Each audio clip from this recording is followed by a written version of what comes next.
নমস্কার বন্ধুরা, welcome to এসটিউনিক sports. বন্ধুরা, এই ভিডিওতে আমরা কথা বলবো একজন জাতীয় দলের প্লেয়ার আনোয়ার আলীকে নিয়ে, আর একজন গ্রিক জাতীয় দলের প্লেয়ার যে কিন্তু ডিয়ামান্টাকসের বন্ধু, সেই প্লেয়ারকে নিয়ে। তো খুবই একটা ইন্টারেস্টিং ভিডিও হবে, শুরু থেকে শেষ পর্যন্ত দেখো। আর ভিডিও ভালো লাগলে সকলে একটা করে লাইক করে আমাদের 500 লাইকের টার্গেট পূর্ণ করে দিও। আর যারা চ্যানেলে প্রথমবারের জন্য এসেছো, মনে করে চ্যানেলটাকে সাবস্ক্রাইব করে তার পাশের বেল আইকনটাকে অন করে রেখো, তাহলে তোমাদের প্রিয় দলের খেলার সমস্ত আপডেট তোমরা এখানে পেয়ে যাবে। তো চলো আর দেরি না করে ভিডিও শুরু করা যাক। তো প্রথমেই যদি একজন বিদেশি প্লেয়ারকে নিয়ে কথা বলি, সেই বিদেশি প্লেয়ারকে নিয়ে তোমাদের বেশ কিছুদিন আগেই জানিয়েছিলাম।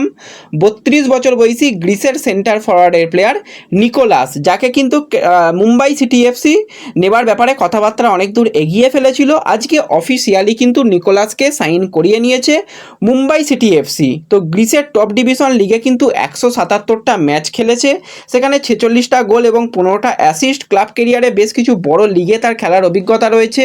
361টা ম্যাচ খেলেছে, সেখানে কিন্তু 103টে গোল এবং 29টা অ্যাসিস্ট রয়েছে। একটা সময় কিন্তু গ্রিসের জাতীয় দলেরও সদস্য ছিল 2014 সাল থেকে, সেখানে কিন্তু 19টা ম্যাচ খেলে 3টে গোল করার অভিজ্ঞতা রয়েছে।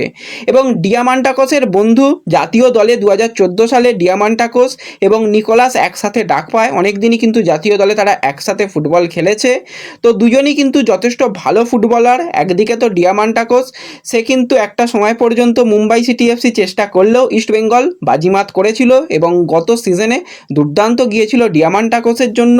এবং সেই রাস্তা ধরেই কিন্তু আরও একজন গ্রিসের সেন্টার ফরওয়ার্ড নিকোলাসকে নিয়ে আসা। সে কিন্তু যথেষ্ট ফিজিক্যালি ফিট প্লেয়ার এবং যথেষ্ট ভালো ফুটবল খেলতে পারে। তো এই ব্যাটেলটা কিন্তু অবশ্যই দেখার থাকবে। একদিকে ডিয়ামান্টাকস, অপরদিকে নিকোলাস। মুম্বাই সিটি এফসির সঙ্গে কিন্তু একটা দারুণ লড়াই হবে ইস্টবেঙ্গলের। তো সেই লড়াইয়ের দিকে কিন্তু আমাদের পরবর্তী সময় অবশ্যই নজর থাকবে। এরপর যদি আমরা কথা বলি আনোয়ার আলীকে নিয়ে, আমাদের জাতীয় দলের ডিফেন্ডার আনোয়ার আলী মানে দেশের অন্যতম সেরা একজন প্লেয়ার অবশ্যই বলতে হয়। এবং তার যেরকম খেলা, একজন বিদেশির সমতুল্য কিন্তু আনোয়ার আলী খেলতে পারে।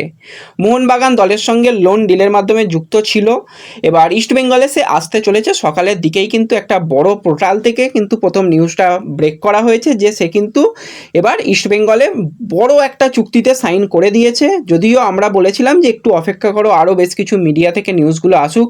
তো পরপর কিন্তু বেশ কিছু বড় মিডিয়া থেকে নিউজগুলো ব্রেক করা হয়েছে। পরবর্তী সময় আমরা দেখলাম বর্তমান পত্রিকার তরফ থেকেও কিন্তু একটা নিউজ করা হলো, তারপরে কিন্তু সেটা কিছুটা এডিট করা হয়েছে। কিন্তু সেখানে বলা হচ্ছে যে সে মানে আনোয়ার আলী ইস্টবেঙ্গলে সাইন করে দিয়েছে। এছাড়াও কিন্তু আমরা আরও কিছু জায়গায় ভেরিফাই করার চেষ্টা করলাম, সমস্ত জায়গা থেকেই কিন্তু একই আপডেট আসছে যে ইস্টবেঙ্গলে সে সাইন করে দিয়েছে। এবার এই ব্যাপারটাকে নিয়ে একটুখানি তোমাদের বলি, কিছু একটা তো সমস্যা হবে। আমি অত কি হবে না হবে সেই দিকে আমি যাচ্ছি না, যা হবে সবাই দেখতে পাবে কি সামনে হতে চলেছে।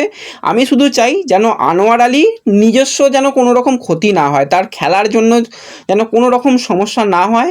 যদি সেরকম বড় কোনো একটা সিদ্ধান্ত হয়, সেক্ষেত্রে 6 মাসের জন্য ব্যানও হয়ে যেতে পারে, এরকমও একটা সম্ভাবনা রয়েছে।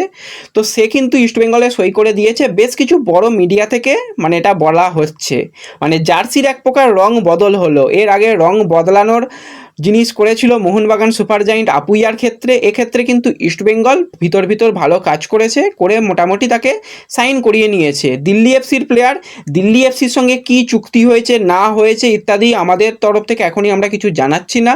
আমরা তবুও বলবো অফিসিয়ালি আপডেটের দিকে আমরা নজর রাখবো, বা তোমরা মার্কাসের দিকেও নজর রাখতে পারো। আমরাও কিন্তু মার্কাস বা IFTWCর ওপর নজর রাখছি। এবার খেলনাও থেকে কিন্তু আশিস দা বেশ কিছু জিনিস বলেছে। তো আশিস দা যতটুকু দেখতে পেলাম যে এই ডিলটা যদি হয়, আশিস দা খুব কষ্ট পাবে।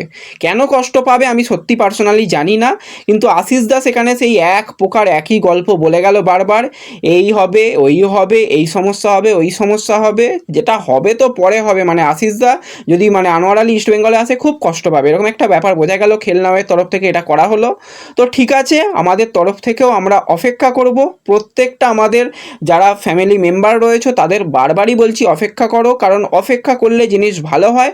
সব জায়গা থেকে শুনে নিয়েছো, ঠিক আছে, তবু আমরা অফিসিয়াল যেদিন ইস্টবেঙ্গলের সোশ্যাল মিডিয়ার তরফ থেকে অফিসিয়াল ঘোষণা বা মার্কাসের তরফ থেকে বা IFTWCর তরফ থেকে বা আরও বেশ কিছু মিডিয়ার তরফ থেকে যখন অফিসিয়ালি আপডেট আসবে যে হ্যাঁ আনোয়ার আলী দেশের সেরা প্লেয়ারকে ইস্টবেঙ্গল দীর্ঘমেয়াদী চুক্তিতে সাইন করিয়ে নিয়েছে, সেদিন কিন্তু সেলিব্রেশন। আজকে থেকে কিন্তু কোনো রকম সেলিব্রেশন করো না।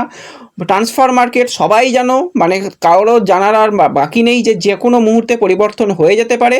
কিন্তু বেশ কিছু বড় মিডিয়া থেকে যেগুলো বলা হচ্ছে যে সাইন হয়ে গেছে, এমনকি আমাদের একজন বাংলার সাংবাদিক দুলাল দে সেও কিন্তু একই জিনিস জানিয়েছে যে ইস্টবেঙ্গলে কিন্তু আনোয়ার আলী সাইন করে দিয়েছে। ইস্টবেঙ্গলের শীর্ষ কর্তারা ছিল, এছাড়াও কিন্তু ইস্টবেঙ্গলে বেশ কিছু কর্তারা ছিল, তারা গিয়ে কিন্তু সাইনিংটাকে কমপ্লিট করে ফেলেছে। কিন্তু সমস্যা হতে পারে বা সমস্যা হতে চলেছে সামনের দিকে, কি সমস্যা হবে না হবে সেই নিয়ে কিন্তু কেউ কিচ্ছু জানে না।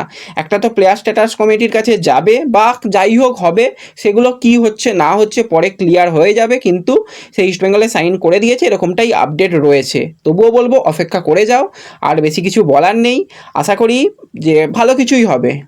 তো ঠিক আছে, আর কারো কিছু যদি প্রশ্ন থাকে, কারো কিছু যদি মতামত থাকে কমেন্টে জানাতে পারো। ব্যাস এই ভিডিওতে এটুকুই আলোচনার। ভিডিও ভালো লাগলে লাইক শেয়ার যা যা করার করে দিও। তো দেখা হচ্ছে পরবর্তী ভিডিওতে। ধন্যবাদ, সকলে ভালো থেকো, সুস্থ থেকো।